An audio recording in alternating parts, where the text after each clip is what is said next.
The other thing I would say is my own opinion is too much tech time is not very good for our well-being.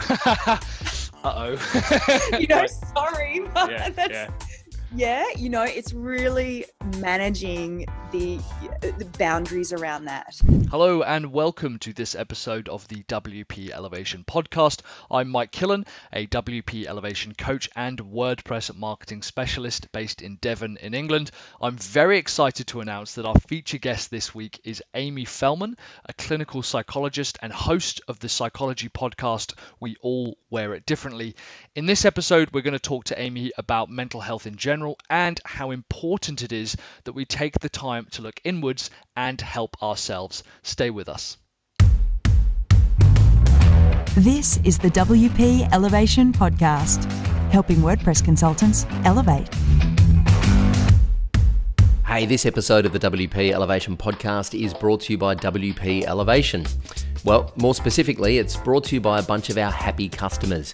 See, frankly, I feel a little bit awkward telling you how great WP Elevation is because you're probably not going to believe me because WP Elevation is my baby. It's something that we started over 3 years ago. Of course, now we're a team of coaches and mentors, and we have hundreds, and by the time you're listening to this, probably thousands of members all over the world. But it still really is something that I'm very passionate about. And of course, if you join WP Elevation, we make revenue and we make profit. So it's a little bit awkward if I tell you how great it is, because you probably think I'm just trying to sell you on it. And partially I am, because I know how beneficial the program is. So what I'd love to do instead is just introduce you to some of our customers. So if you go to wpelevation.com/the podcast, all one word, you'll be able to hear some of those stories from our customers and hear for yourself how WP Elevation has impacted their business and changed their lives. I hope you enjoy that, and I hope you check it out at some point. Right now, let's get back to the podcast. Hey guys, Coach Mike here. Welcome to the WP Elevation podcast. I am delighted to be joined by Amy Felman. Amy, how you doing? Hey Mike, very well, thank you. Good. I'm glad you were able to join me. Amy, you have got quite a wide background to do with mental health. Now, I have already mentioned that this is part of our one of our special podcasts for mental health awareness, mental health month, all this kind of stuff. You've got a podcast, you're part of a team with an app, you do clinical psychology. Tell us how you kind of came to this broad range of dealing with mental health. Okay. Well, I guess I actually started my early career in media and in the arts. So I was studying radio production. I used to do community radio. I was trying to be an actor for quite a while. No way. And then I got to my mid-20s and I decided I needed a plan B because the whole uncertainty and the lack of financial stability and all that stuff started to really freak me out. So I decided to go back and study psychology part-time. Because essentially, I identified that I had a really deep interest in the human story. So I think even my interest in media and in theatre was really about the human story. So I thought I'd give this psychology thing a go. Sure. 6 years later, I came out with a Master's of Clinical Psychology. You mentioned the podcast. So my podcast is called We All Wear It Differently. Yep. It's a podcast for early career psychologists.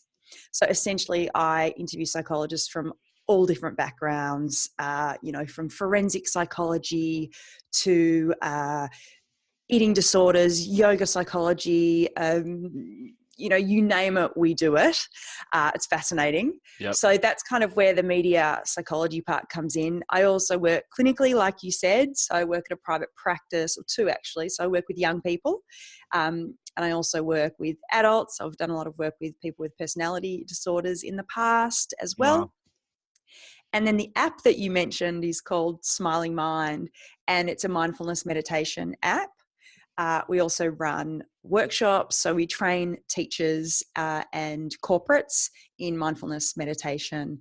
And Smiling Mind's big goal is to get mindfulness meditation in the school curriculum of Australia by 2020. So we really see that, as a powerful way to prevent mental health issues in schools and improve learning as well, kids' ability to learn properly. So I do content development stuff for them and workshop training. That's awesome. Now you have spoken at WordCamp, is that Boston? Yes. Now that was actually on starting a podcast, right? But obviously you've seen, and for those who don't know, Amy is married to Mr. Troy Dean. Correct? That's correct. Obviously, So I don't know. didn't Things realise might I needed things to might have verify. changed. I don't know. No, obviously, yeah.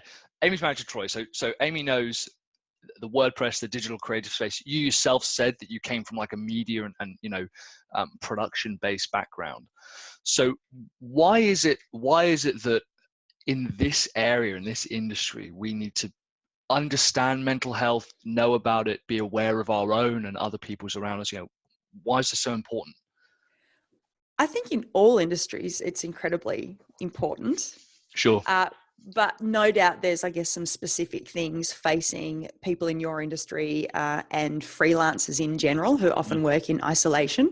So you and I were talking before earlier about often people that work in the tech space tend to be a bit more introverted than extroverted. Yep. But I think also the way your workspaces actually are set up don't necessarily encourage a lot of contact and community. So there is that sense of potential isolation.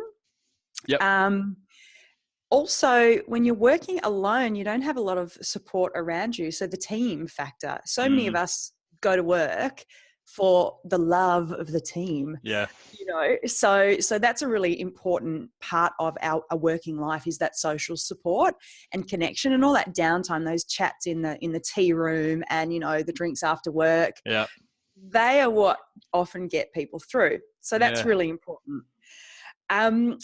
And I would say, working alone, you are managing deadlines, you're managing the financial challenges. If you don't get a particular client you're expecting to get, that might put you in a really stiff position for the month. Yeah. And you're probably juggling people overseas externally as well that work for you. So there's a lot of demands coming from all sorts of places. It's not very centralized. That's interesting.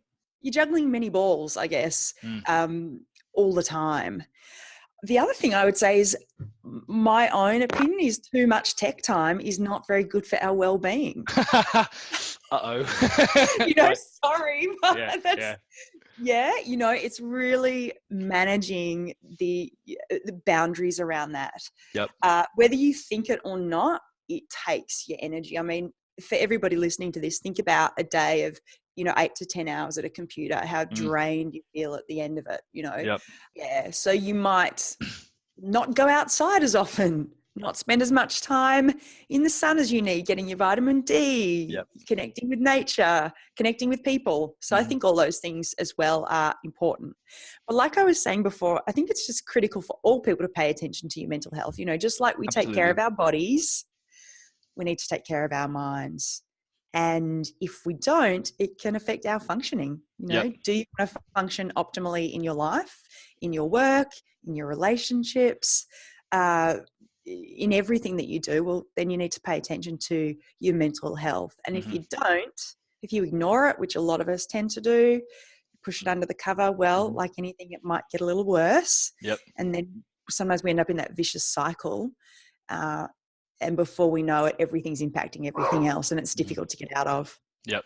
Yeah, and it's funny because obviously we've only got sort of 20 or so minutes, so I don't think we can cure the entire world's mental health problems. We'll give it a crack. I'll put it on the stopwatch. But with the biggest thing I think you mentioned there is spending too much time with the technology. We found kind of in our house with my partner Liv and I, who of course that not having our phones and screens and stuff in the bedroom before we go to sleep, massive game changer. Like just even changing our sleep routine.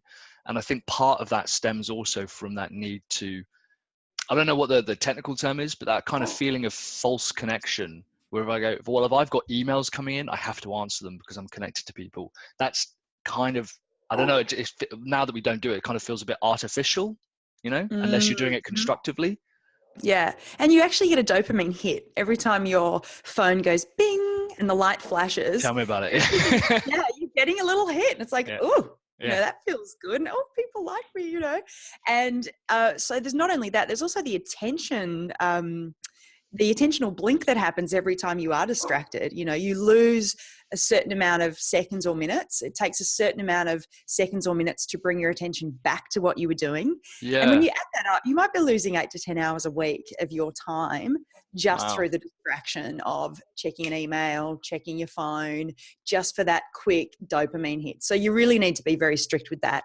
And reality usually is get it out of your bedroom and turn them off for periods of time, you know, because we kid ourselves when we've got multiple tabs open and we think that we can, you know, not do the dance. We do it all the time. Yeah. Okay. Yeah. So where can I start? Sorry, I was going to say, we've done the out of the bedroom thing too with the phones.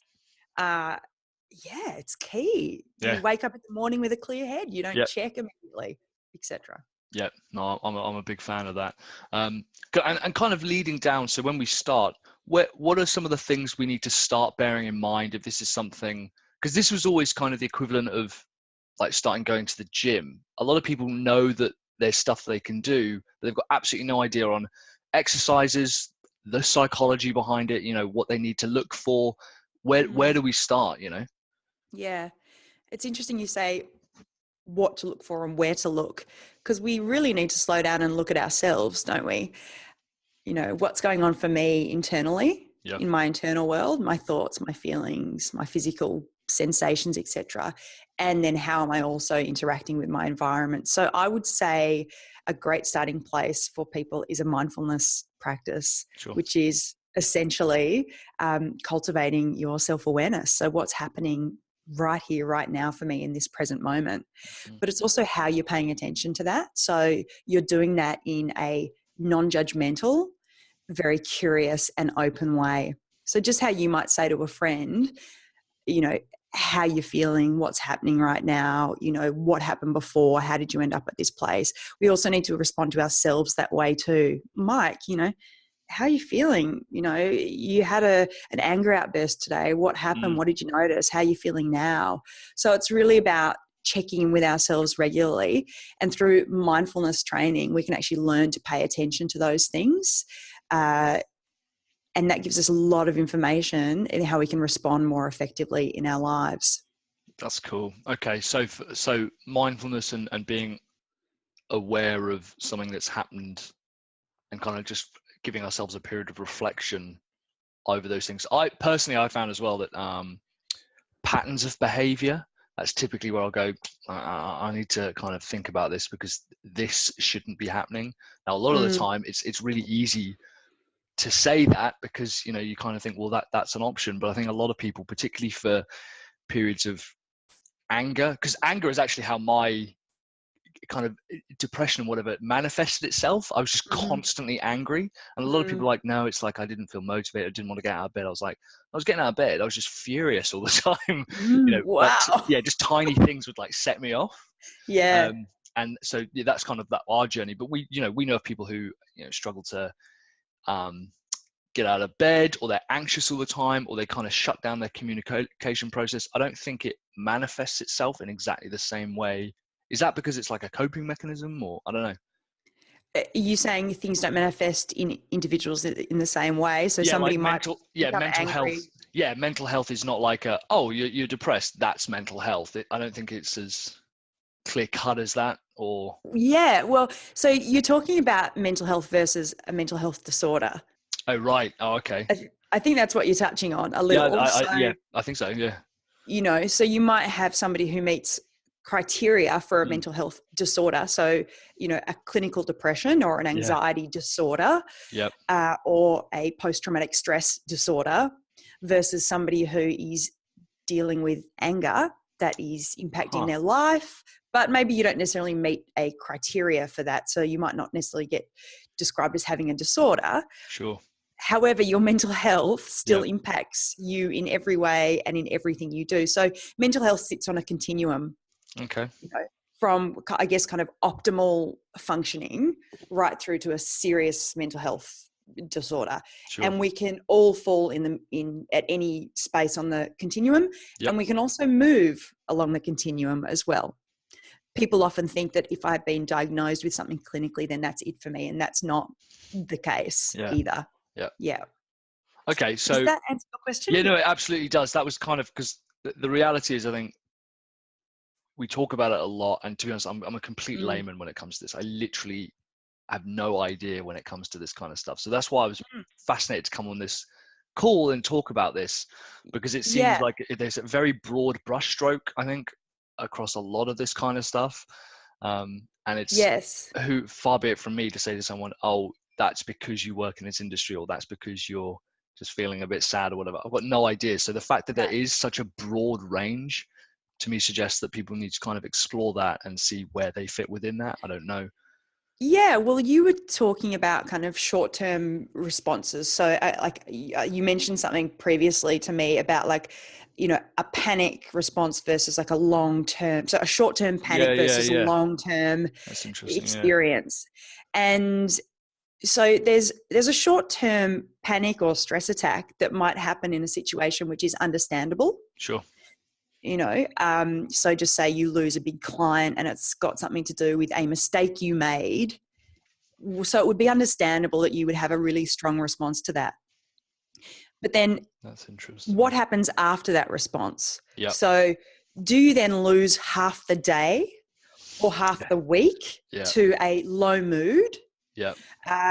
Do you go home and chew off all of your fingernails and self-harm? Yeah. Do you go home and take it out on your family? Or do you just have that experience in the moment, feel a bit shit for a while and then get over it? So, checking out your responses to things and how much it's impacting you. Now, obviously then a long-term chronic kind of picture is feeling like you're walking around with a black cloud or kind of a stress cloud around you 24/7 and that you have no escape. Yeah. You're finding it hard to experience pleasure. Mm-hmm. You are not communicating in the way you usually do with people. You're feeling almost out of sorts, like not yourself. So that's when you've hit, I guess, a more serious end of the spectrum.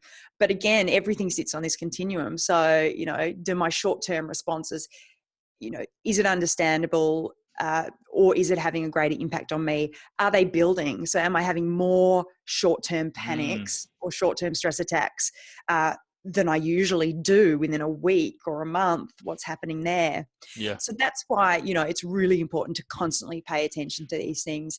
And going back to mindfulness, I should say just the act of paying attention can help you calm, connect and find clarity in that moment, because you're suddenly just doing one thing versus juggling many things. Okay. And then in that moment, once you identify or increase your self-awareness, then you can choose something that's going to be more helpful for you. So if you notice the anxiety coming on through your heart beating and your worry thoughts, it might be a breathing practice.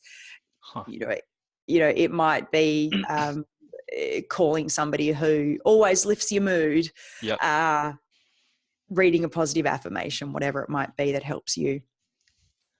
That's cool. That's good. And I think as well, it's interesting. We're kind of moving into like, how do we begin to work on moving ourselves out of these phases? Because I think sometimes, a lot of the time after we've learned that, this is something I'll have to be aware of, I know that I can sometimes see like a dip happening, and I can sort of think, okay, well, I'm going to work on making sure that it doesn't get as bad as it has done in the past, and that's usually in constructive ways that, again, we've worked on.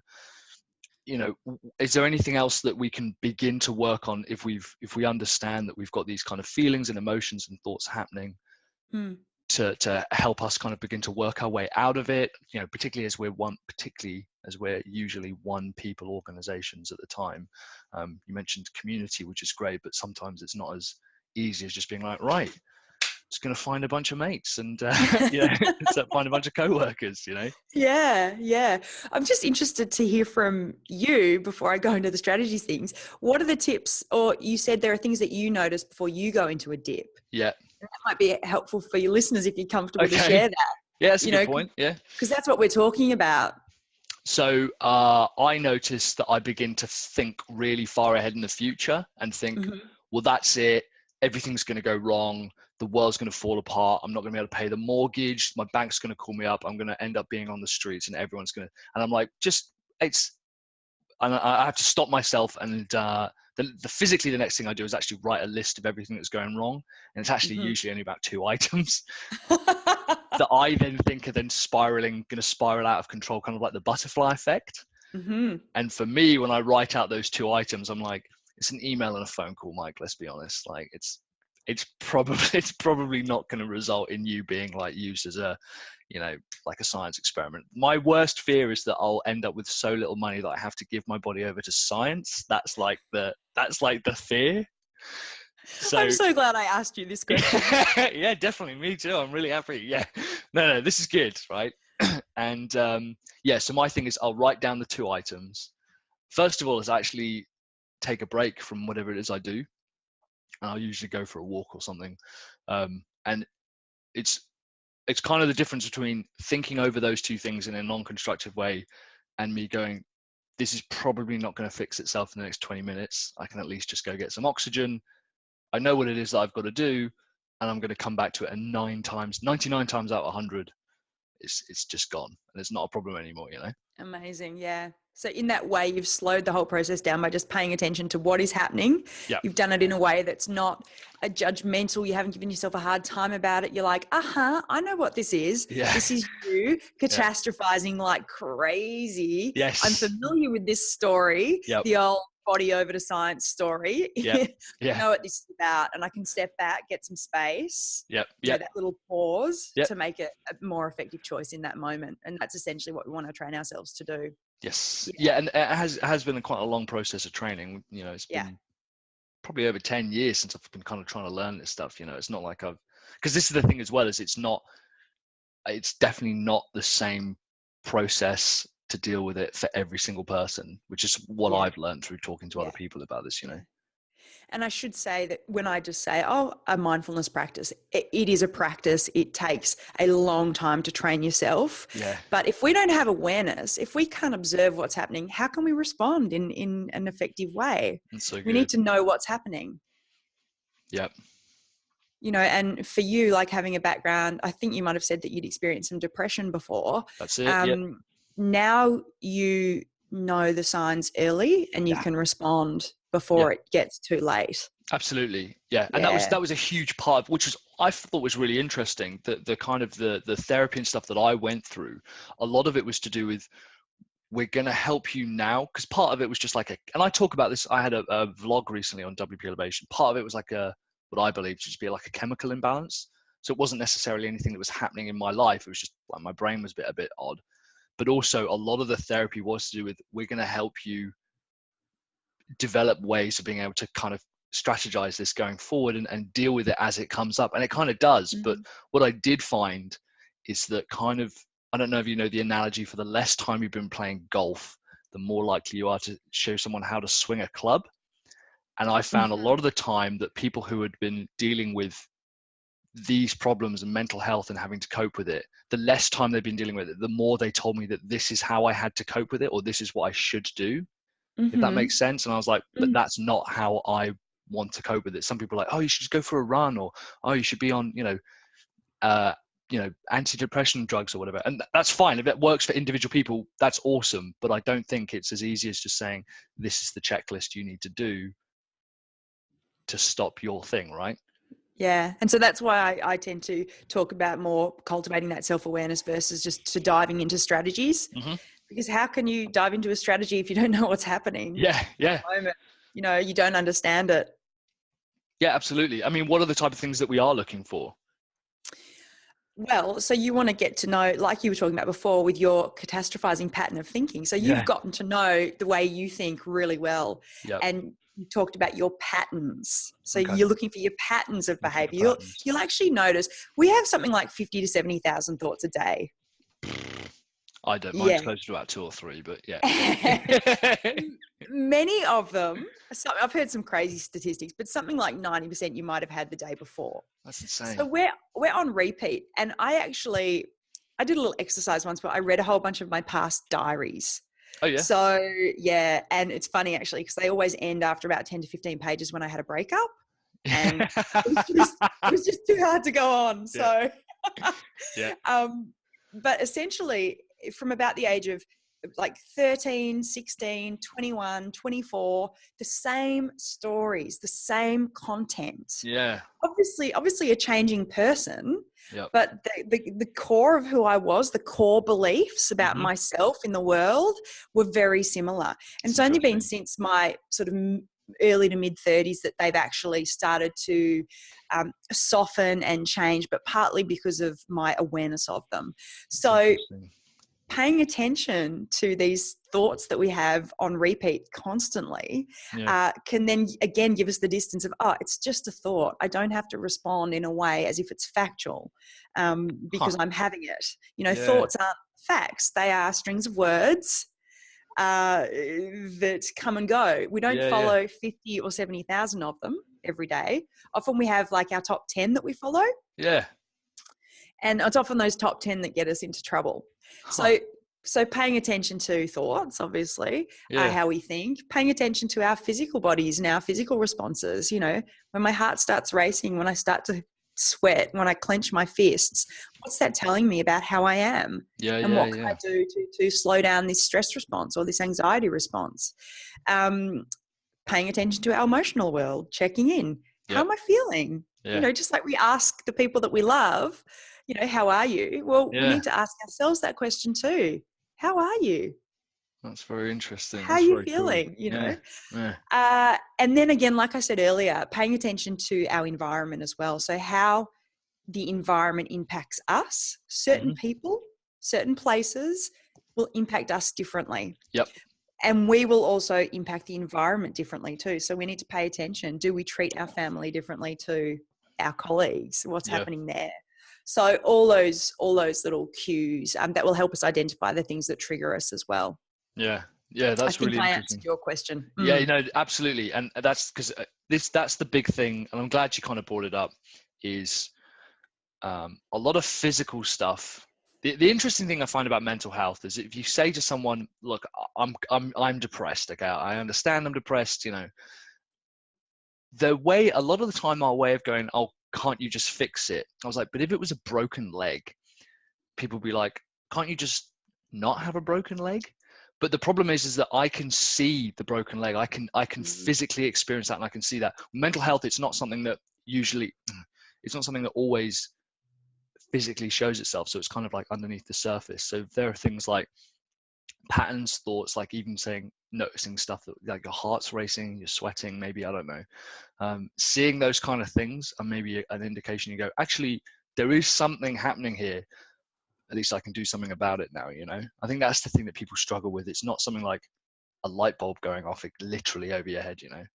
Yeah, absolutely. And many of us spend our lives not looking inwards because it's too painful. It's too scary. Oh yeah. Yeah, it is. Yeah. It's like we live with the lights turned off. Yeah. Yeah. You know, and it's like, well, how can you live with the lights turned off and make clear decisions and clear choices? Yep. You know, you need to live with the lights turned on. You need to be facing everything that you're experiencing to be able to make, you know, good, more effective, helpful choices. Yeah. You know, in saying that, I mean, if I could write prescriptions for exercise every time I saw a client, I would. Yeah. You know, it's one of the greatest antidepressants that's available to us. Yeah. You know, so exercise, sleep, diet, connecting with people, all those things are great preventative measures. Also checking in with your value system and how balanced you are in your life. Yeah. So, you know, often our quadrant of work, we're bang on, like we're totally hitting our values with our work life. But then we look at our quadrant of pleasure and man, we haven't done anything in months that makes us just feel good. You know, the food for the soul stuff. Yeah. Often people are hitting it with work, but their family life or their relationships are completely out of sync. The other really one to sort of think about is sort of spiritual growth, health, those sorts of areas as well. They also need to be nurtured. Yeah. So if we're doing too many demands and not enough wants, then we can become, again, really out of balance. So that's another thing that we should just check out and pay attention to, because that can lead to this state of overwhelm. I was Yeah. thinking about this. I'm banging on. I can talk about this, Mike. I mean, I'm happy to. No, go for it. Yeah, go for it. Well, I think in your line of work as well, in particular, it's really good about. It's really important to set boundaries. So to know your Yes. limits about, the amount of work that you can commit to. Also, your negotiables and your non-negotiables. I've heard this a lot from Troy as well. Once you figure out, I guess, the value of your work, what you're willing to do for whatever amount that might be, that you sort of stick to that. So therefore you avoid breeding resentment, and you also feel like you're moving further to where you want to be in your career. Now, obviously, it's back and forth. We don't just hit these things and there we are. We learn as we go, and that's with everything. But that's another important thing to think about. And I read this thing about working in your peak hours as well, which doesn't impact me because I work in particular hours. But for freelancers, some people work better, at certain times. So if you are awesome from 4 a.m. to 3, work. There's no reason that you need to do 9 till 5 or 9 till 8 or whatever you guys do. So identify your peak spots and also your peak breaks. That's awesome. That's really good. And diarize your self-care. So I've got a section in my psychology podcast. I ask every psychologist I interview what they do for self-care, because self-care is critical in our industry. You can't really do our work if you're not taking care of yourself. But it's essential for everybody. So, how do you attend to your self-care? And ask yourself that question. Yeah. No, that's good. This is really good. It's interesting as well because it's certainly become more and more acceptable. I actually mentioned this in my vlog. I still don't think it's perfect. I still think personally, I think we're kind of going through a wave where it's fashionable to have a mental health problem. And I think okay. I don't know. I kind of see a lot of people kind of self-diagnosing themselves with some pretty severe mental health stuff. And I'm like, it seems to be very trendy at the moment to have a mental health thing. Maybe that's just the forums and the world that kind of we live in. And that's, fine, I guess. But at the same time, I never think there's been a better time to start being a bit honest with yourself and understanding, there are ways of doing this. It doesn't always have to be like this. And that's the thing I hear a lot actually is I wish it wasn't always like this. And 9 times out of 10, if not more, it's actually something that we can do as people. It's the same thing as going to the gym or eating or the type of movies that you want to see. You don't always have to stick in the same patterns. You've got a lot of options out there. It's just maybe a bit hard work, and like you said, looking inwards is terrifying. Absolutely. And partly we often get taught not to do that from a young age as well. But I don't know, the fashionable mental health thing, not in the areas that I worked. No, I think if you're in that area, you maybe don't see it, but I unfortunately do, and I think a lot of the time it actually trivializes it. And I'm not at all suggesting that anyone watching this who's aware of it suggests that, but I do see quite a lot of that trivializing. Like people will say, "Oh, I've got OCD." I'm like, are you kind of playing around that you've got it, or do you actually really, really mean that? Because there's two very, very different things, Absolutely. Definitely. So, but anyway, Emmy, this has been absolutely awesome. I just want to do a quick recap because there's been a lot of stuff that you've thrown. My notepad is like crazy full. So the concept of being mindful and the practice of mindfulness, and you stress practice because it's, repeated and becoming self-aware, like looking inwards. Yeah, that's typically a good place to start. Okay. And go on for it. Looking inwards, we use often our breath. When we start out a practice, we'll use our breath. I said it's a practice and we need to train ourselves to pay better attention.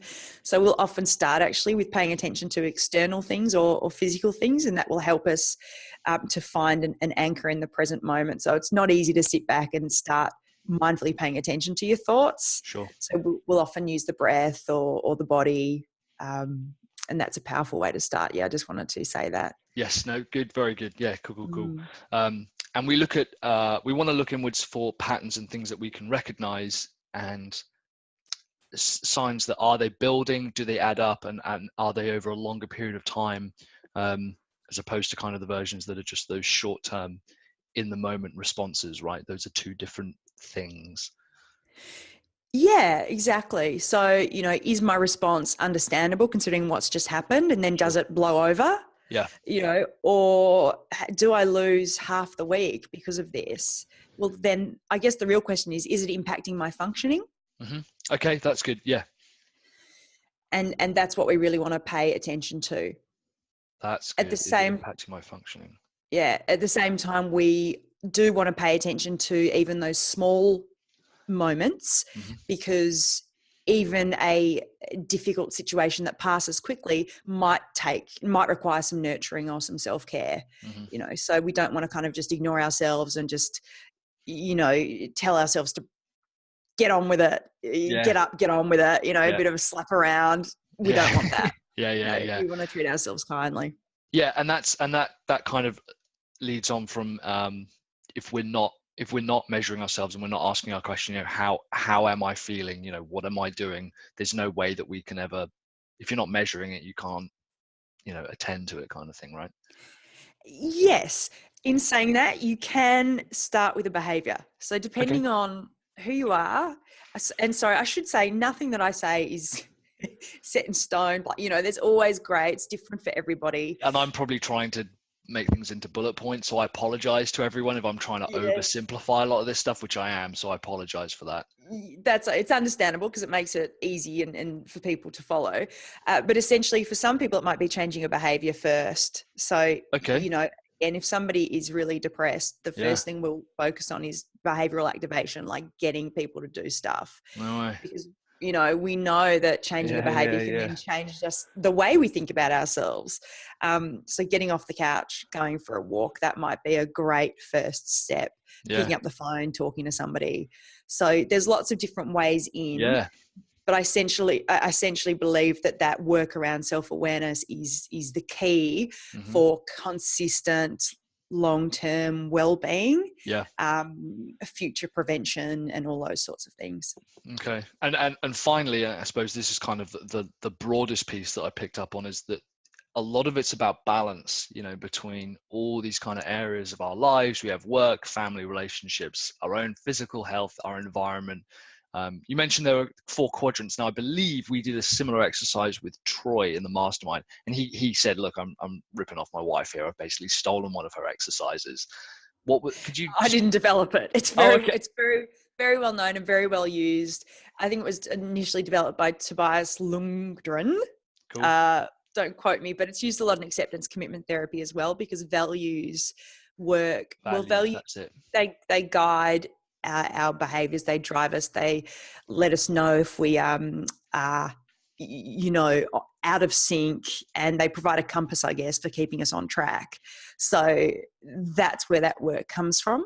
Awesome. And those quadrants, those areas are common ones to look at, just to check out how we are going, if we are living by our values or if we're really far off. Yeah. And then a beautiful thing to question yourself about is just like, what could I do in the next 24 hours to take one step closer to living by a particular value that I've maybe neglecting. That's a good idea. Yeah. I like the kind of internal question things. Amy, this has been amazing. Thank you so much for spending some time with me on this, because I know it's a kind of a tricky subject to work around, because obviously you spent 6 years and your rest of your career kind of learning a lot of this stuff, and I'm like, can you just kind of like snip it into like a 20-minute segment? That would be ideal. So I appreciate you doing that. My pleasure. And in a way, yes, it's complicated, but it's also quite simple. Pay attention, check in with yourself, respond to what's happening in your world. Yep. No, thank you very much. So guys, you can head over to wpelevation.com/Amy Felman, where we'll have all of this written up, and we've got a bunch of resources. We have actually got a download, but it's related to the tools that we use at WP Elevation, so it's not particularly pertinent to this episode.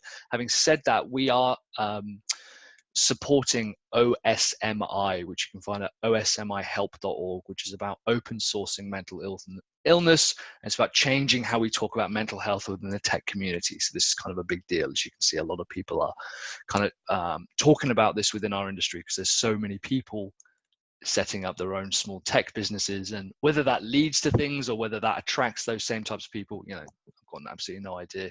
But yeah, thank you so much for joining us, Amy Felman. Mike Killen, thank you for having me. And I think it's great what you guys are doing at WPE around mental health. It's going to be very helpful for your listeners. It's awesome. No, we're excited to see it, and we've had some great feedback already. So yeah, thanks very much for joining us, Amy. So sorry, yeah, guys, there was just one more thing that we really wanted to add. We were chatting, as we often do at the end of these podcasts, and Amy, you had something quite important that you wanted to share about, actually taking action, right? Yes. I guess I was just saying to you that during our conversation, I was speaking really generally and broadly. Obviously, everybody's situation is different. And that if anyone is concerned about their mental health at all, it's really important to seek professional support.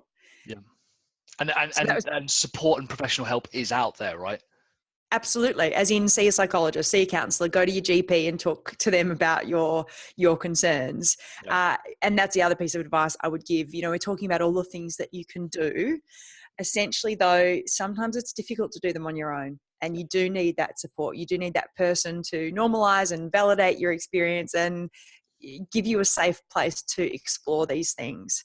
So, yes, if you need it, go and get it. And people in my profession, that's what we do. We love working and helping people to be their best selves. So That's what I wanted to say. No, I appreciate that, because we both felt it was important enough to kind of just record this extra little snippet. So I really appreciate you coming on and doing that, Amy. And yeah, for a second time, thanks very much for joining us. Thanks, Mike. Speak to you later. Bye now. Hey there, I hope you enjoyed this episode of the podcast as much as I did. I could have spoken to Amy for hours and hours and hours. Remember to visit wpelevation.com/Amy Felman to watch my video interview with Amy and leave us some feedback in the comment section below. Please subscribe to the podcast and give us a rating and a review in iTunes. It really helps us spread the word. Just visit wpelevation.com/iTunes. Thanks for tuning in, and we look forward to your company on the next episode of the podcast. Until then, go elevate.